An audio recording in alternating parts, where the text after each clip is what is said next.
If we do not show up, no one is going to help us in life. Period. My name's Tarab. I make emotional intelligence videos every day to make sure that you know what it takes to get to the place that you want in life.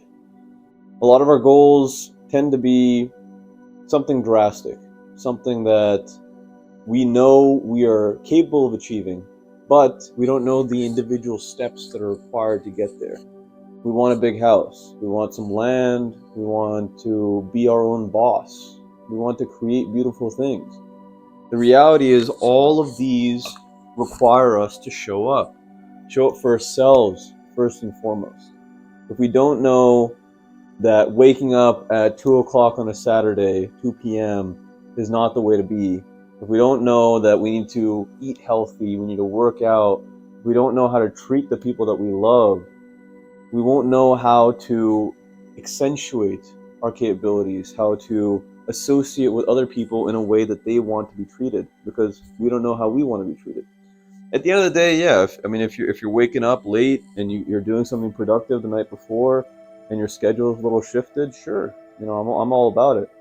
But what I don't like, particularly when I invite people to do things, is the first time someone fails to show up or is late, I don't really have too much tolerance for that anymore, because it shows to me that they're not serious.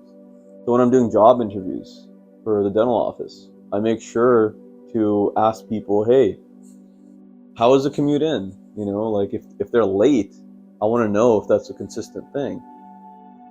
My strike rule for showing up in general is 2 strikes. But the only way that I'll actually give someone the second chance to actually invest the time, the energy, the resources to reach out to that person now in my life is if they either apologize, or give me a counter. Something that ensures that they are still with me. They're still interested in the relationship as a whole.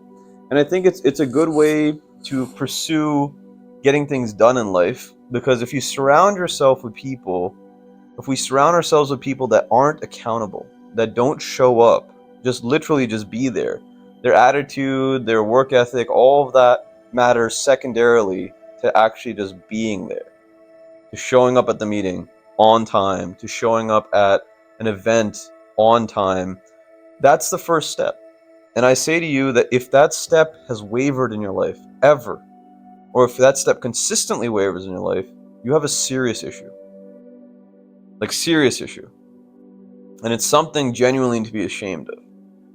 Now, a lot of people will say, and myself included, love yourself. Be kind to yourself. Do what you got to do to get through this life. People go through a lot of shit in life. I get it.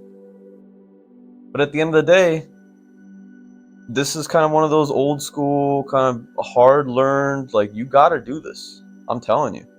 If you want to network with anyone worth their shit, if you want to get to a place in life where you actually earn respect, merit-based, you have to show up.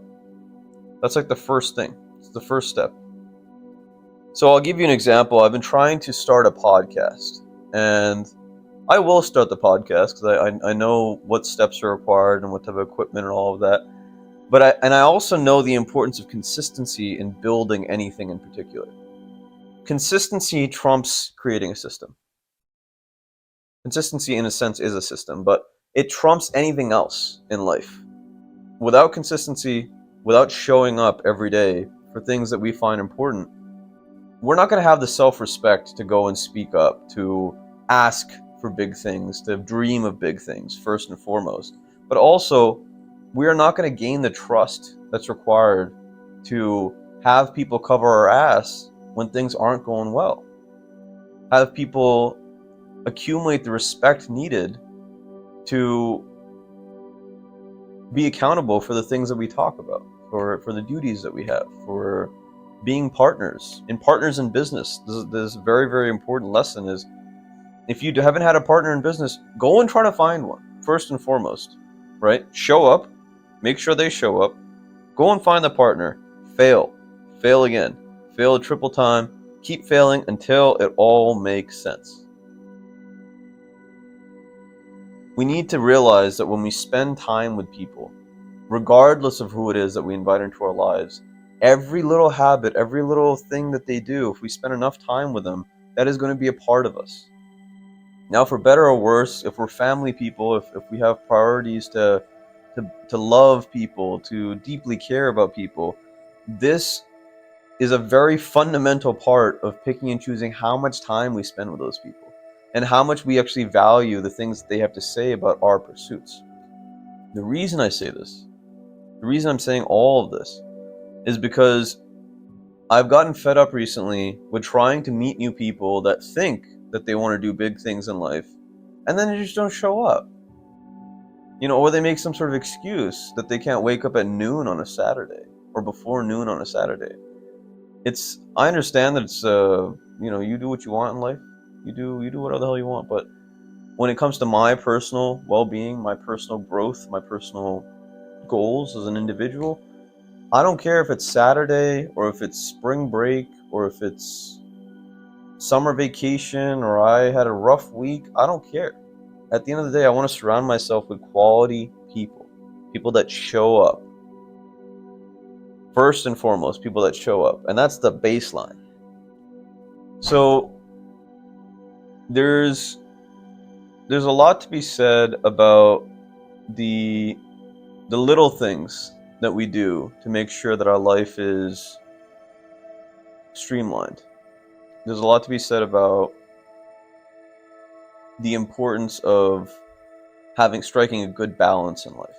But there's some hard lessons you just gotta swallow in this world. Really, you gotta take them on the chin. You gotta fail and fall all the time. In dental school, I failed so many times. My personal exploits, I've failed so many times.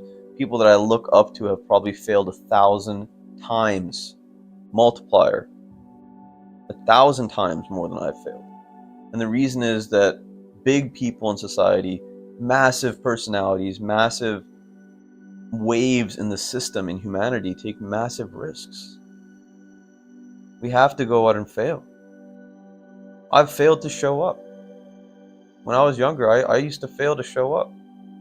I used to not be able to wake up. I used to not have the inspiration, the motivation to actually go and be accountable to my own thoughts, I didn't even have thoughts.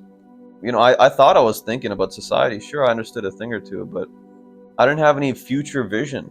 Everything was just right here, right in front of my face. And I think a lot of people are there in life. And my advice to you, if you're there in life, is to realize how amazing you are, first and foremost, and that you are an ocean. You are an entire universe to explore in yourself, in your own head. Once you realize the gift of life, once you realize the importance of our actions in terms of how we feel about ourselves, there's no coming back from that. A wise person once said to me that when you have an image of what you want to be in your head, when that image is so firm, so uneludable, I hope that's a word, so concrete in your head, once that's there, it does not go away. There's nothing in this world that can eliminate that.